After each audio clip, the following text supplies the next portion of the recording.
ولو جعلناه قرآنا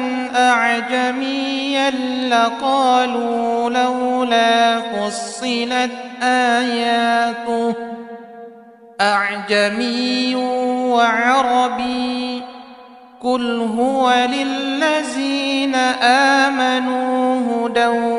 وشفاء والذين لا يؤمنون في آذانهم وقر وهو عليهم عمى أولئك ينادون من مكان بعيد قل لن يصيبنا إلا ما كتب الله لنا هو مولانا وعلى الله فليتوكل المؤمنون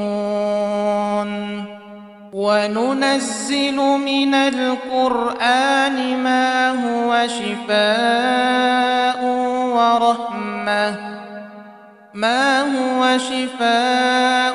ورحمة للمؤمنين ولا يزيد الظالمين إلا خسارا رب إني مسني الضر وأنت أرحم الراحمين اللهم رب الناس أذهب البأس اشفي أنت الشافي لا شفاء إلا شفاؤك شفاء لا يغادر سقما